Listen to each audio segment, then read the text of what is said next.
Selamat pagi, berjumpa kembali bersama saya Yoksan Hala SD dalam pembelajaran Sejarah Indonesia kelas 11 IPA dan IPS. Pada pertemuan kali ini, kita akan mempelajari materi tentang kedatangan dan perkembangan penjajahan bangsa Eropa di Indonesia. Ada 3 pokok bahasan yang akan kalian pelajari. Yang pertama, kedatangan bangsa Eropa di Indonesia. Ada 4 negara, yakni Portugis, Spanyol, Inggris, dan Belanda. Yang kedua, kebijakan-kebijakan bangsa Eropa di Indonesia. Dan yang ketiga, dampak penjajahan bangsa Eropa di Indonesia. Tetapi dalam pertemuan kita hari ini, materi yang akan kita bahas hanya yang pertama, tentang kedatangan bangsa Eropa di Indonesia. Yang pertama, latar belakang. Ada 4 hal yang menjadi latar belakang kedatangan bangsa Eropa di Indonesia, yakni yang pertama, jatuhnya kota Konstantinopel ke tangan Turki Utsmani tahun 1543. Jadi waktu itu, sebelum kota Konstantinopel jatuh ke tangan kaum Turki Utsmani, orang-orang Eropa lebih mudah dalam mendapatkan rempah-rempah yang dibawa oleh pedagang dari Asia. Tetapi setelah kota Konstantinopel dikuasai oleh orang-orang Turki, maka orang-orang Eropa mulai kesulitan dalam mendapatkan rempah-rempah, sehingga mereka mulai berpikir untuk melakukan penjelajahan samudra demi mendapatkan rempah-rempah. Yang kedua, perkembangan ilmu pengetahuan dan teknologi, serta penemuan kompas, teropong, dan peta. Dengan adanya perkembangan ilmu pengetahuan dan teknologi serta penemuan-penemuan seperti kompas, teropong, dan peta, mampu mendukung bangsa Eropa dalam melakukan penjelajahan. Yang ketiga, buku Imago Mundi dan Il Milione karangan Marco Polo yang berisi tentang kisah perjalanan ke dunia timur, yang mana Marco Polo menceritakan bahwa dunia timur itu sangat kaya akan rempah-rempah. Yang keempat, pembuktian teori heliosentris yang dikemukakan oleh seorang ahli bernama Nicolaus Copernicus. Teori ini menyatakan bahwa bumi itu bulat. Maka ada keinginan dari orang-orang Eropa untuk membuktikan apakah teori yang dikemukakan oleh Copernicus itu benar atau tidak. Tujuan. Adapun tujuan kedatangan bangsa Eropa di Indonesia, yaitu motivasi 3G atau motivasi 3G. Yang pertama, gold. Yang kedua, glory. Dan yang ketiga, gospel. Gold, emas, simbol dari kekayaan. Sementara glory, simbol dari kejayaan dan kekuasaan. Sementara gospel, tugas suci menyebarkan agama. Ada 2 agama yang disebarkan pada waktu itu. Yang pertama, agama Kristen Katolik oleh bangsa Portugis dan agama Kristen Protestan oleh bangsa Belanda. Berikut ini bangsa-bangsa Eropa yang berhasil datang ke Indonesia.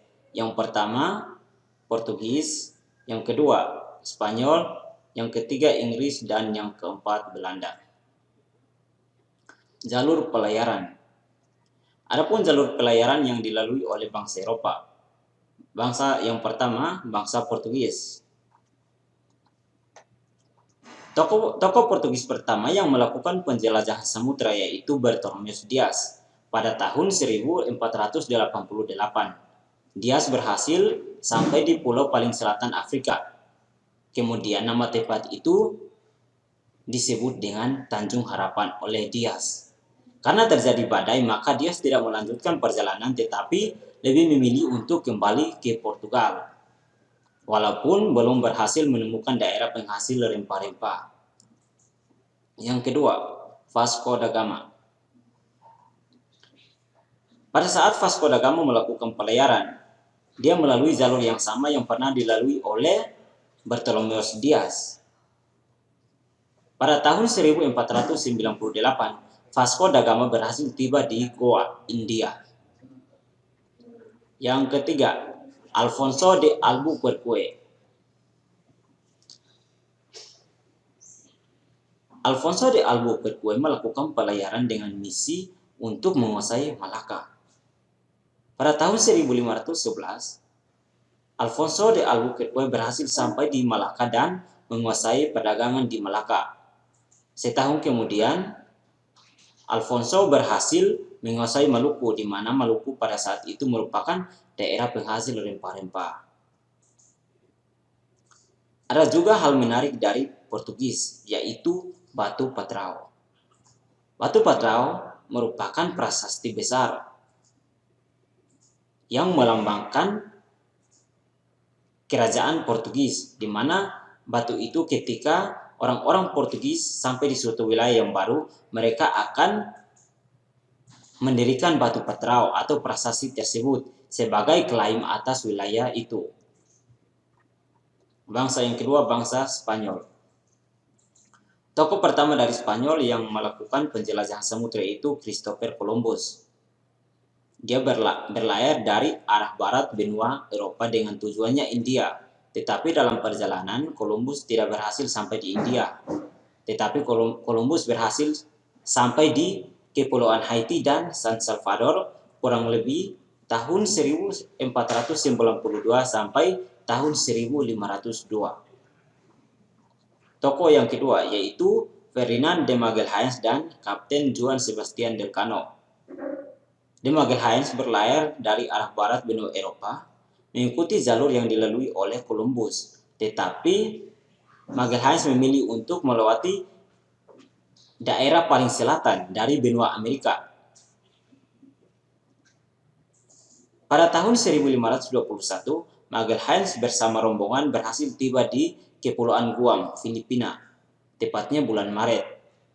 Pada bulan April, masih dalam tahun yang sama, Magalhaens bersama rombongan melanjutkan perjalanan dan tiba di Kepulauan Massawa. Ketika Magalhaens dan rombongan tiba di Massawa, terjadi perang antara penduduk asli yaitu orang-orang Mactan dengan rombongan Magalhaens sehingga Magalhaens terbunuh. Karena keadaan semakin terdesak, maka Elcano memimpin rombongan dan melanjutkan perjalanan ke Tidore. Masih dalam tahun yang sama, itu tahun 1521.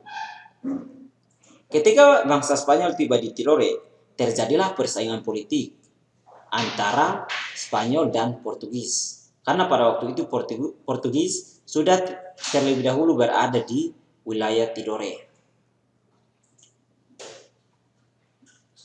Selain itu, Portugis juga beranggapan bahwa Spanyol telah melanggar perjanjian Tordesillas. Perlu diketahui, ada sebuah perjanjian yang dilakukan antara bangsa Portugis dan Spanyol sebelum melakukan pelayaran, yaitu perjanjian Tordesillas, tepatnya tanggal 7 Juni tahun 1494. Isi dari perjanjian Tordesillas yaitu Portugis berlayar ke arah timur dari benua Eropa, sementara Spanyol berlayar ke arah barat dari benua Eropa. Untuk mengatasi masalah yang terjadi di Tidore, maka dibuat kesepakatan atau perjanjian baru yaitu perjanjian Saragossa tanggal 22 April tahun 1529. Isi dari perjanjian Saragossa yang pertama, Spanyol harus meninggalkan Maluku dan kembali ke Filipina. Yang kedua, Portugis tetap berdagang di Maluku. Bangsa yang ketiga yaitu bangsa Belanda. Tokoh dari Belanda yang melakukan pelayaran yaitu Cornelis de Houtman dan Pieter de Keyser. Kedua orang ini berhasil tiba di Banten pada tahun 1596.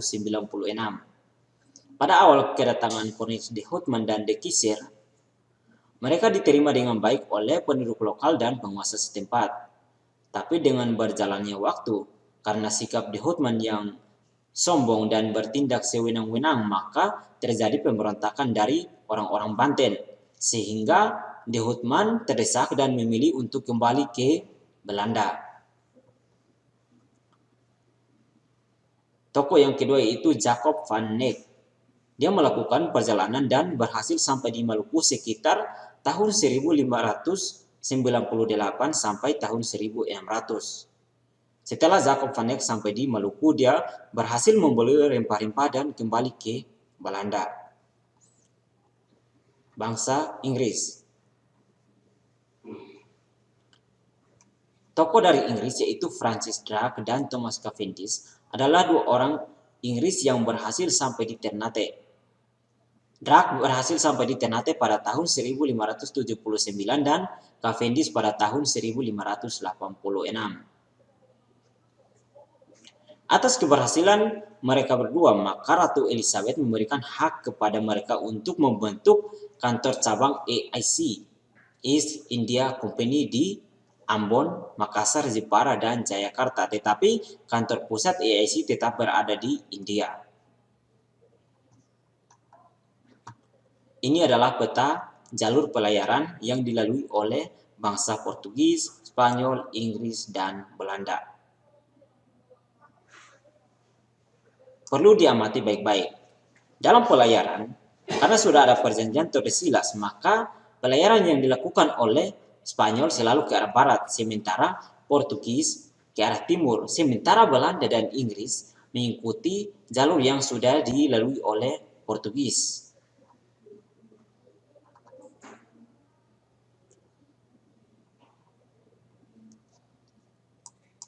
Gambar yang pertama, Bartolomeu Dias merupakan tokoh dari Portugis, Vasco da Gama dan Alfonso de Albuquerque.